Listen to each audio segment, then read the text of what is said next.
Bon, je vais partager comme ça l'écran, ça sera beaucoup plus simple. Vous êtes déjà, je crois, habitué avec cette manière, voilà, de développer un sujet parce que pour moi, c'est plus simple et j'espère que pour vous aussi. Je ne sais pas si vous avez entendu ou vous avez peut-être vu, il y a, je crois, il y a 2 ans à peu près, la plateforme vidéo Netflix a lancé une série qui s'appelait Messiah, le Messie. Et bon, les réalisateurs de la série, ils ont imaginé qu'un jour, dans notre monde d'aujourd'hui, un personnage charismatique avec des pouvoirs surnaturels fait irruption, fait l'apparition et il fait des choses qui sont inouïes. Et bon, les gens commencent à s'intéresser à lui, les services secrets aussi. Bon, et après, il y a tout le sujet qui se développe autour d'une intrigue où se mêlent des services secrets américains, des services secrets israéliens. Mais la particularité de ce Messie qui apparaissait dans la série de Netflix, c'était que ce Messie faisait son apparition dans le monde islamique, qui se confrontait avec tous les problèmes soulevés par un État islamique, par le terrorisme, par le fanatisme religieux. Bon, vous vous imaginez que cette série a créé beaucoup de critiques, d'abord dans le monde musulman, après dans le monde parmi les chrétiens, parmi les Israéliens. Tout le monde a critiqué cette série et finalement la série s'est arrêtée. Bon, j'ai vu cette série, c'est par curiosité, c'est pour voir un petit peu comment les gens imaginent l'apparition du Messie aujourd'hui. Je peux vous dire que c'est une mauvaise série. Il y a un Messie très ésotérique qui a du mal à se comprendre lui-même, qui ne maîtrise rien, ni à l'extérieur, ni à l'intérieur. Il a, c'est vrai, des super pouvoirs, mais il ne sait pas les canaliser ou les utiliser. Bon, c'est plutôt finalement, à la fin, on a l'impression que c'était plutôt un charlatan qui faisait comme ça son apparition. Il a réussi de diviser les gens plutôt que de les rassembler. Mais l'idée en soi de voir le Messie apparaître là où on s'attend peu, je crois que c'est une idée qui correspond très bien aux évangiles. Parce que cet après-midi, j'aimerais faire une petite incursion dans les évangiles en faisant une comparaison avec la manière dont les gens s'attendaient ou attendaient l'apparition du Messie. Au premier siècle de notre ère, dans le judaïsme, le sujet qui faisait débat, qui provoquait l'enthousiasme, c'était l'apparition du royaume de Dieu. Tout le monde parlait. Tout le monde essayait d'imaginer ce moment. Et pour l'apparition du royaume de Dieu, il y avait un personnage clé. Et le personnage clé était le Messie, les prophéties sur le Messie qui devaient s'accomplir pour que le royaume de Dieu s'installe. On ne pouvait pas imaginer, on ne pouvait pas avoir l'idée d'un royaume de Dieu sur la terre sans l'apparition du Messie. Eh bien, dans le monde du judaïsme qui était partagé entre plusieurs tendances, il y avait des attentes messianiques diverses. Par exemple, si vous prenez les plus influents dans la théologie ou dans le judaïsme de l'époque, les pharisiens, il avait cette idée que Messie viendra comme un roi de la famille davidique. C'était le fils de David qui fera comme ça irruption dans l'histoire du peuple élu.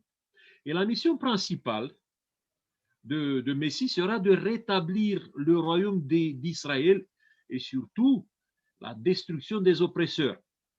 Pour un juif du 1er siècle, il y avait trois catégories des oppresseurs que Messie devait effacer de la surface de la terre. C'était d'abord les Syriens, les païens qui vivaient dans leur proximité, ou parfois les Juifs partageaient certaines villes de Palestine avec des païens syriens. Il y avait les Romains, il y avait aussi des païens en général. Et en attendant cette apparition, les Israélites ont été appelés à se perfectionner dans leur spiritualité, avoir une obéissance parfaite à la Torah. Les pharisiens se sont séparés de la classe dirigeante des Hasmonéens. Au IIe siècle, il y a eu l'insurrection contre les Syriens, qui a été conduite par une famille qu'on appelle la famille des Maccabées ou des Hasmonéens. Et les Hasmonéens sont devenus les ethnarques, les dirigeants du peuple. Mais les premières Hasmonéens, les premiers Maccabées, ils n'ont pas pris le titre de roi. À un certain moment, vers la fin du 1er siècle, avec Jean Hyrcane, et après avec ses fils Aristoboule et Alexandre Janet, ils ont commencé à s'emparer du titre royal.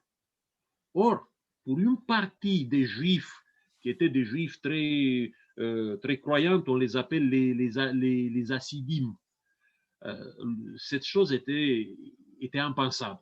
Et à ce moment-là, ils se sont séparés. C'est pour ça qu'on les appelle les Pharishim ou les pharisiens. Parce qu'ils ne pouvaient pas concevoir que quelqu'un d'autre pouvait devenir un jour roi s'il n'était pas le Messie. Donc, le seul roi qui pouvait venir pour un pharisien, c'était le Messie. C'est pour ça qu'ils contestaient ce titre, ils ont contesté ce titre aux Hasmonéens. Et bon, quand la dynastie des Hasmonéens a été balayée par Hérode le Grand et après par l'installation de la domination romaine, bon, finalement, les pharisiens, ils étaient prêts maintenant à attendre et à accueillir le fils de David. À peu près dans la même direction, dans la même vision que les pharisiens, il y avait une partie, on peut l'appeler des radicaux, les zélotes et les sicaires. Les sicaires, c'était, si on peut l'appeler, les plus fanatiques des fanatiques. Donc, c'était des zélotes, mais des zélotes qui commettaient des actes terroristes. Ils tuaient des Romains, ils tuaient des collaborateurs avec les Romains, mais à l'époque de Jésus, il y avait très peu de sicaires. Il y avait les zélotes, mais peu de sicaires. Les sicaires ont fait leur apparition plutôt lors du gouvernorat de Félix. On a fait le Félix qui a emprisonné l'apôtre Paul, bon, qui était un procurateur envoyé par l'empereur romain, qui était un ancien esclave qui a été affranchi. C'était un esclave de la mère de l'empereur Claude. Et il a été affranchi avec son frère Pallas. Et bon, Pallas, il est resté à Rome. Il a fait partie un peu des éminences gris qui se trouvaient à Rome et qui manipulaient autour de l'empereur les différents dirigeants du monde romain. Mais Félix, il a été envoyé comme procurateur en Judée, à Jérusalem. Et cet homme a été d'une corruption et d'une brutalité inouïe. Normalement, c'est avec Félix que ça commence à se gâter à Jérusalem. Bon, Pilate, il a été brutal. Mais on ne peut pas dire de Pilate qu'il a été très corrompu. Mais Félix, il était aussi brutal que corrompu. C'est dans cette période-là qu'on voit apparaître dans le parti des Zélotes les sicaires, les gens qui portent un petit couteau caché dans leurs vêtements. Ils se mêlaient dans la foule, et quand ils voyaient comme ça les épaules d'un Romain ou d'un collaborateur qu'ils visaient, ils implantaient le couteau et ils fuyaient. Et c'est pour ça qu'il était très, très, très redouté par les soldats romains qui venaient en Palestine à l'époque. Eh bien, ils partageaient en gros la même vision du Messie que les pharisiens, mais il y avait une chose encore. Pendant que les pharisiens étaient non violents, les pharisiens attendaient la venue de Messie. Et parfois, ils supportaient les persécutions quand, bon, ils se révoltaient contre certaines décisions qui étaient contre leur, je dis, leur religion. Bon, les zélotes, ils voulaient combattre les oppresseurs pour hâter la venue de Messie. Ils croyaient que s'ils vont créer une insurrection, eh bien, Dieu ne va pas laisser cette insurrection tomber, mais il va être obligé de faire son apparition à ce moment-là et de prendre la défense de son peuple. Donc, il envisageait une révolution nationale pour déterminer l'apparition de Messie. Après, il y avait un autre groupe, plusieurs groupes, on peut dire, même s'ils ne sont pas, on ne peut pas les mettre ensemble, les Sadduciens et les Samaritains, mais les deux, les Sadduciens et les Samaritains, ils attendaient, sur la base de la Torah, ils attendaient l'apparition d'un nouveau Moïse, un sort de législateur qui va offrir une interprétation complète de la Torah et qu'il va créer l'union sacrée dans le cadre du peuple d'Israël. Vous devez savoir que les Sadduciens étaient en guerre permanente avec les pharisiens. Les Sadduciens, ils acceptaient la Torah, les livres de Moïse, mais ils s'opposaient à une interprétation de la Torah. Les pharisiens, ils avaient développé une interprétation de la Torah, on l'appelle la tradition orale, et il entrait toujours en conflit avec la Sadducienne avec cette interprétation, avec cette tradition orale qu'il voulait imposer comme norme pour le comportement d'un juif. Eh bien, la mission principale des Sadduciens, c'était de conserver le texte sacré en refusant toute tradition orale interprétative. Et bon, il attendait bien sûr que le Messie fait son apparition sous dans la personne d'un nouveau Moïse, un nouveau législateur, qui va mettre tout le monde d'accord sur la compréhension de la Torah. Bon, les Samaritains, eux aussi, ils n'acceptaient que les premiers 5 livres de la Bible que nous avons, le Pentateuque, et eux aussi, ils attendaient l'apparition d'un nouveau Moïse. Pour eux, c'était un nouveau Moïse qui devait rétablir le temple sur le mont Garizim, qu'ils devaient renouveler leur religion et l'imposer devant les Juifs comme supérieur à toute la religion que les Juifs pratiquaient. Après, vous aviez ceux qui se sont retirés. Ici, c'est très difficile d'établir tous les attentes de ceux qu'on les appelle les Esséniens. Parce qu'il y avait beaucoup de communautés, des Juifs qui se sont retirés de Jérusalem, de Judée, dans le désert de Judée, autour de la mer Morte. Bon, certains, on peut les appeler des Esséniens. Mais il y avait d'autres types des gens qui se sont retirés du monde, qui partageaient des vues et des positions qui étaient opposées aux Esséniens. Bon, en gros, ces gens-là se sont retirés du monde au moment où il y a eu si vous voulez, une usurpation faite par les premiers Maccabées.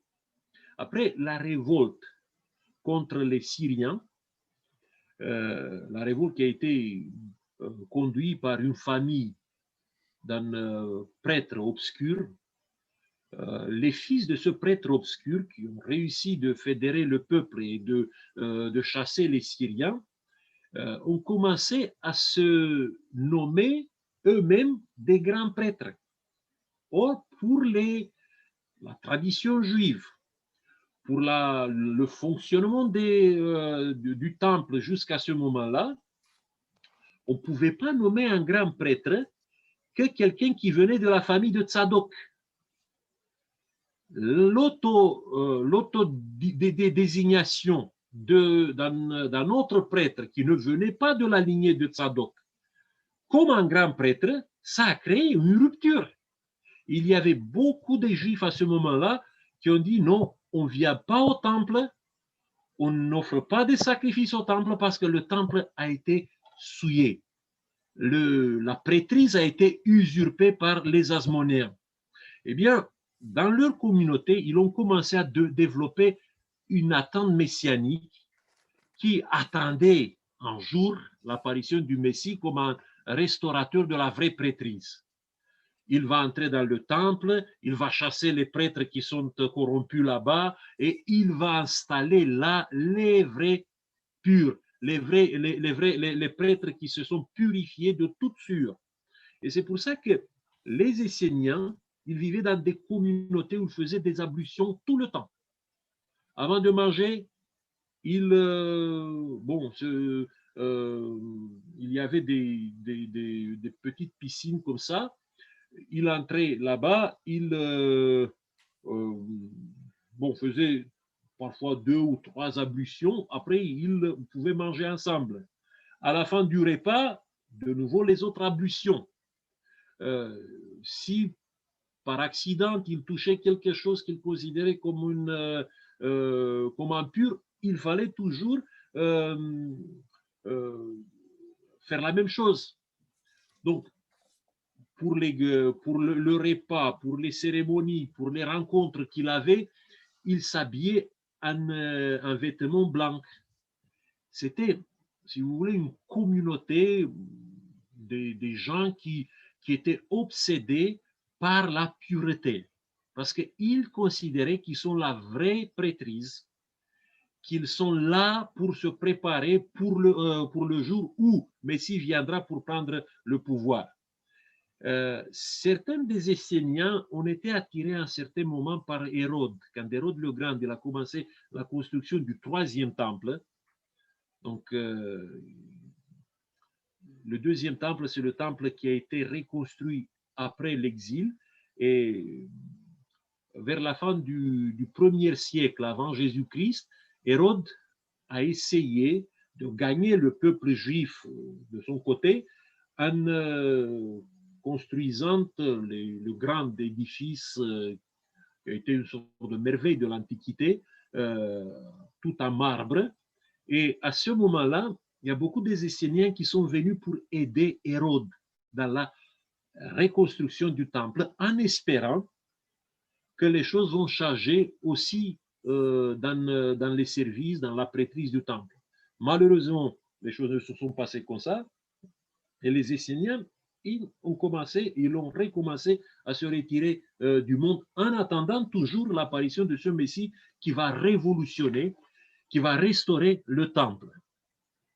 Après, il y a ce qu'on appelle les apocalyptiques. Bon, moi, j'utilise un mot, un peu les populistes de la prophétie, qui se sont basés sur la prophétie de Daniel ou certaines prophéties qui existaient dans l'Ancien Testament, et ils ont forgé l'image d'un Messie qui vient du ciel.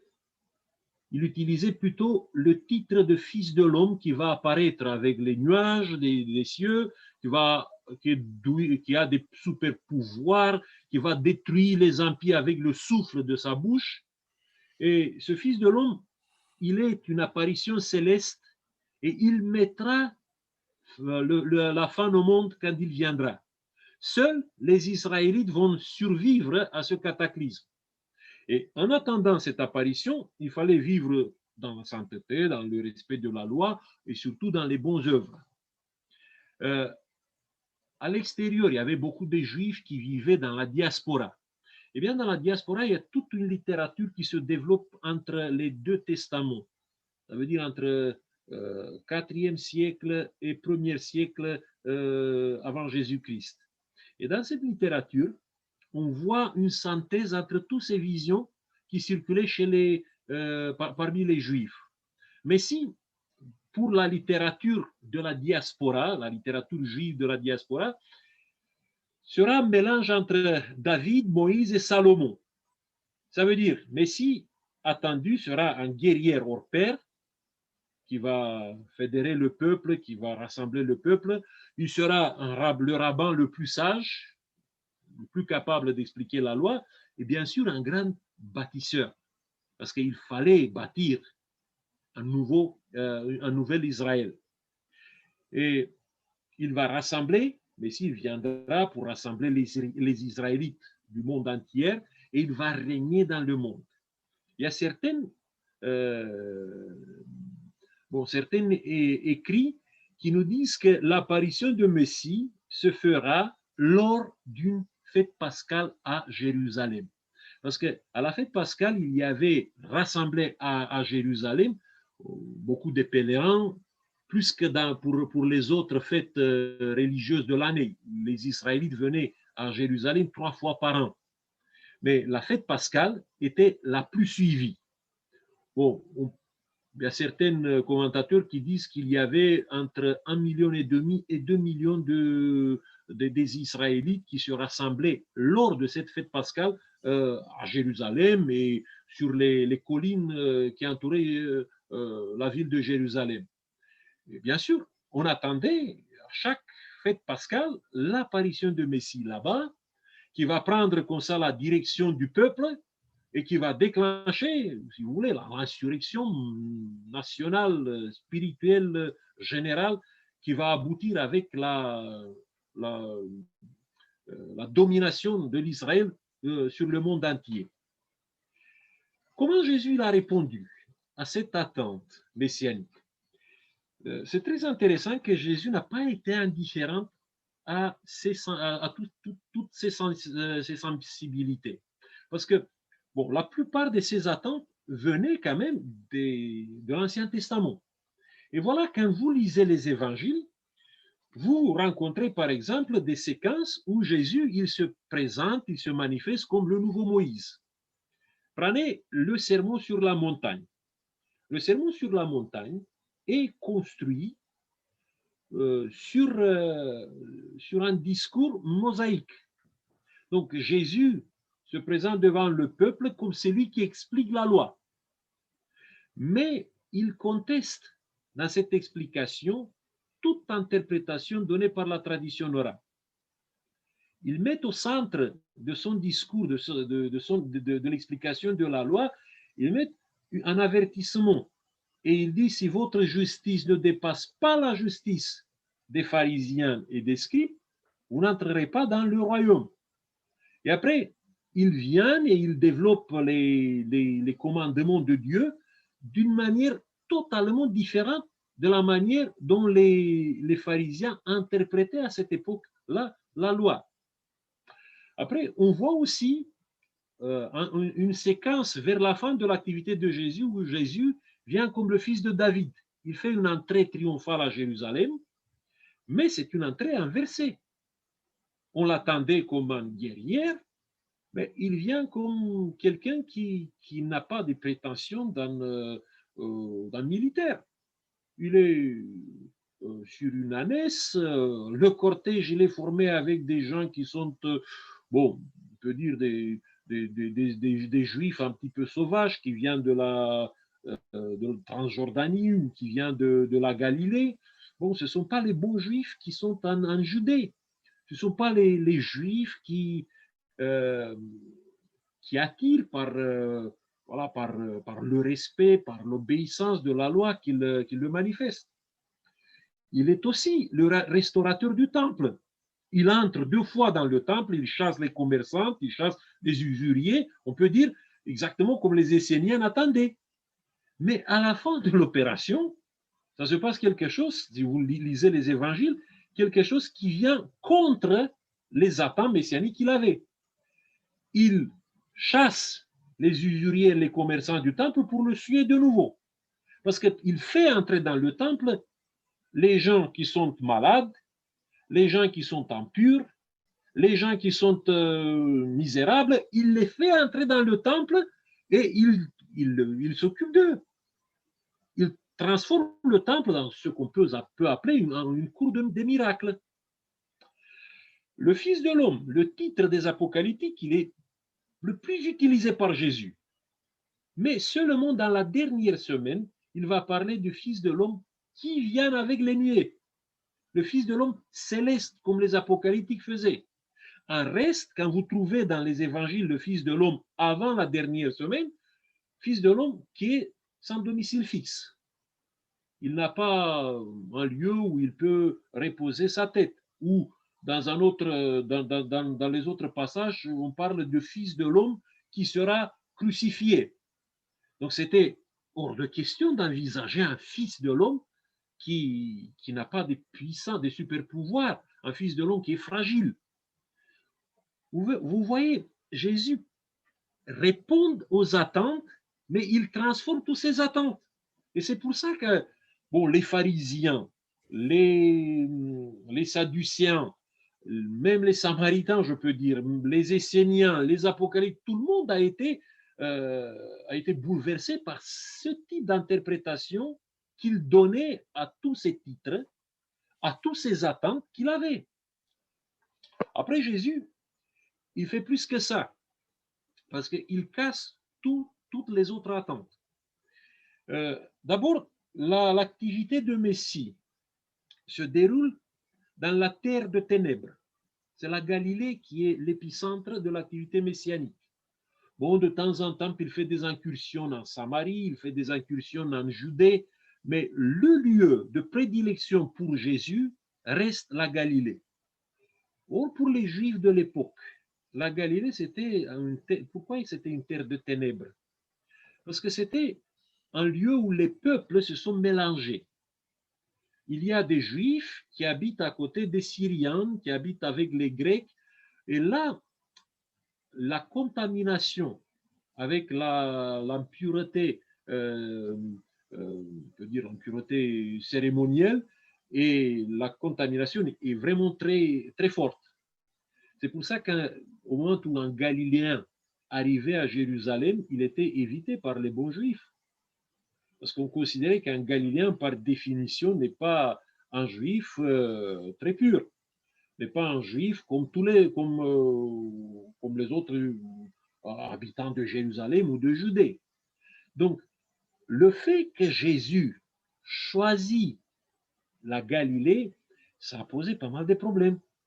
Les gens ont été choqués de voir, bon, les gens, je peux dire les élites religieuses ont été choquées de voir le Messie, bon, c'est lui qui était considéré le Messie, en travers en Galilée. Après, Jésus s'affirme comme le Messie des Goïms. Je vous rappelle 2 moments de l'activité de Jésus. Il y a un jour un milicien romain. Ce n'est pas un soldat qui est dans une légion romaine. C'est plutôt peut-être un ancien soldat des troupes auxiliaires qui a été employé comme une sorte de mercenaire par celui qui gouvernait à l'époque la Galilée, Hérode Antipas. Eh bien, ce milicien romain qui était un mercenaire d'Hérode Antipas il reçoit de la part de Jésus l'appréciation la plus forte. Quand Jésus lui dit qu'il n'a trouvé ni en Israël un homme de foi comme lui.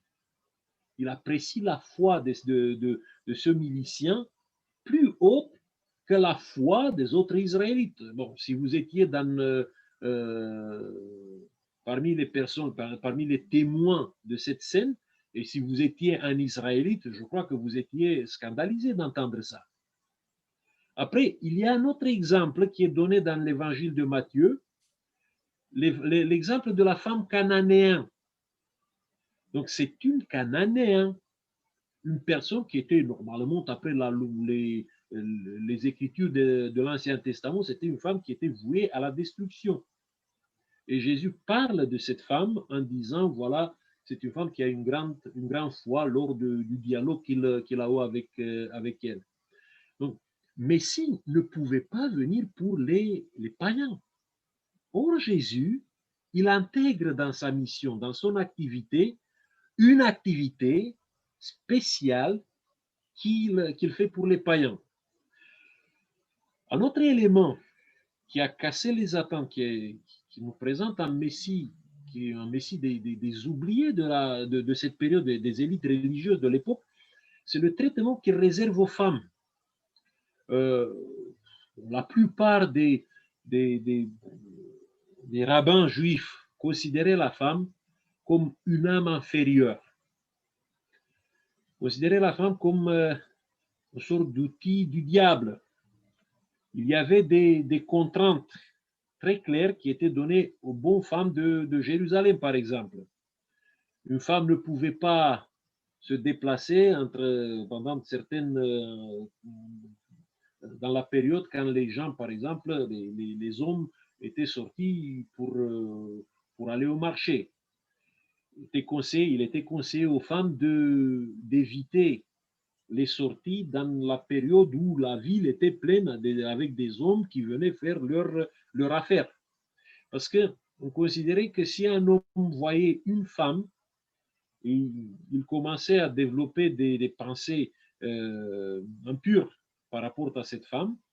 C'était la femme qui était coupable pour le péché qui apparaissait dans la tête d'un homme.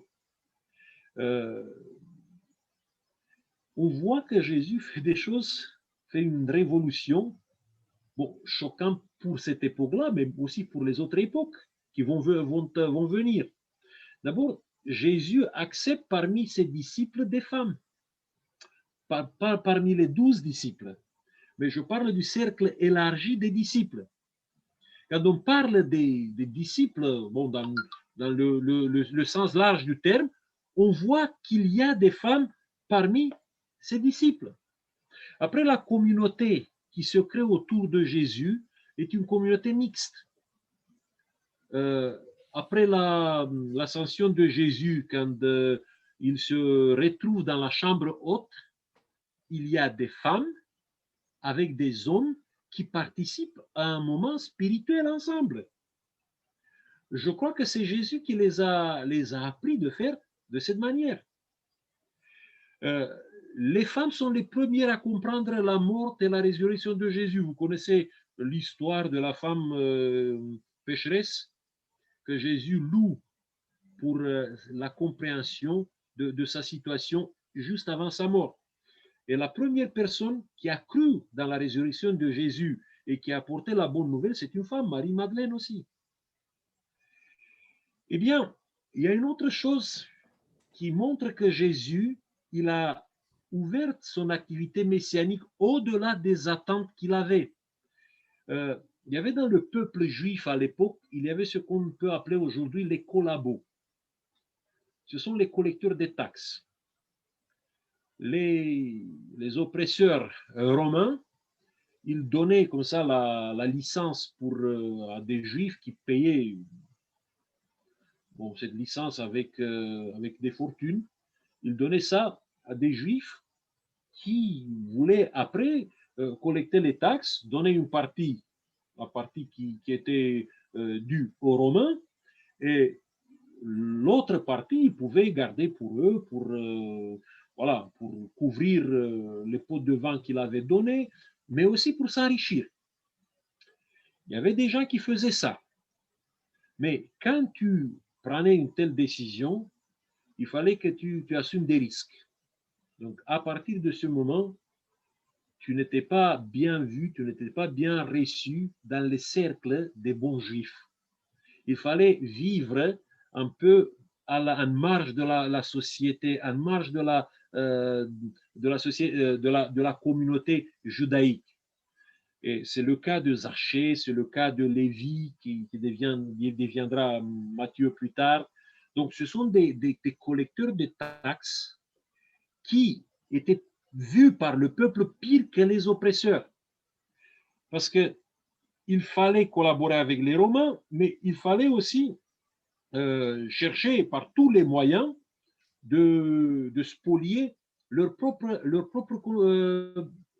connationaux. Il y avait aussi dans ce cercle des parias de la société ce qu'on appelle les femmes prostituées. Bon, en fait, on ne sait pas si c'était des femmes prostituées, c'était plutôt des femmes émancipées. Ça veut dire des femmes qui n'avaient pas un maître, n'avaient pas une autorité au-dessus d'elles. Des femmes qui faisaient ce qu'elles voulaient avec leur vie. Bon, certains peut-être bon, pratiquaient la prostitution, mais il y avait d'autres qui ne faisaient pas forcément ça. C'était des femmes qui, bon, soit leur mari était mort, soit c'était des femmes divorcées, et des femmes qui géraient leur vie avec ce qu'elles disposaient. Et ça, c'était pas bien vu. Une femme sans maître, une femme sans avoir une autorité au-dessus d'elle, un père ou un grand frère ou un époux. Bon, c'était pas une bonne femme, c'était plutôt une femme de mœurs faciles. Donc, regardez dans les évangiles et vous trouverez que la mission de Jésus en tant que Messie s'est développée et s'est manifestée aussi dans cette catégorie. Et maintenant, quand on met ensemble ce tableau où Jésus corrige toutes les attentes des grands groupes religieux, quand Jésus vient pour leur dire, voilà, je suis le prêtre, mais pas le prêtre que vous attendez. Je suis le roi, mais pas le roi que vous attendez. Je suis le fils de l'homme, mais pas le fils de l'homme à qui vous rêvez. Je suis le prophète et le législateur à la manière de Moïse, mais pas le prophète et le législateur que vous avez conçu. Et quand vous ajoutez cet intérêt, cette mission, qui forcément c'était un choix fort de Jésus pour les personnes les plus, voilà, les plus oubliées, on a un tableau messianique qui a été scandalisant pour les gens de l'époque.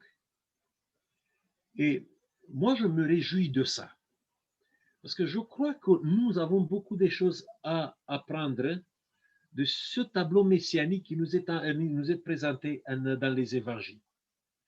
Vous savez, nous avons aujourd'hui peut-être le même comportement. On a l'impression que nous possédons toutes les connaissances sur Jésus.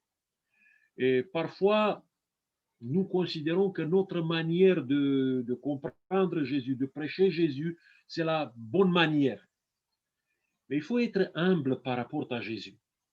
Parce que la personnalité de Jésus est beaucoup plus complexe qu'on imagine.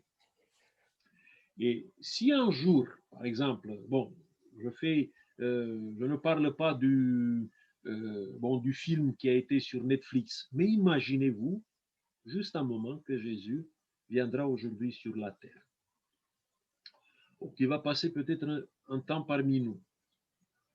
Quel type de gens il va viser? Est-ce que ce sont les gens comme nous, ou est-ce qu'il y a des gens d'autres types que Jésus va s'approcher d'eux et qu'il va montrer son intérêt, qu'il va développer sa mission auprès de tous ces gens-là. Voilà, j'ai voulu vous présenter cette image de Jésus un peu dans le contexte de son temps pour vous dire combien Jésus il est surprenant. Et si vous avez l'impression que vous avez bien compris Jésus, soyez humble et essayez de revisiter, de relire et de plonger toujours et toujours dans la mission, dans les paroles de Jésus, parce que je crois qu'il y a beaucoup de surprises qui nous sont réservées. Nous, les adventistes, nous attendons le retour du Christ. Et nous avons l'impression que nous connaissons très bien toutes les prophéties sur le retour du Christ. Mais j'ai peur qu'on est dans la même situation que les élites religieuses du premier siècle.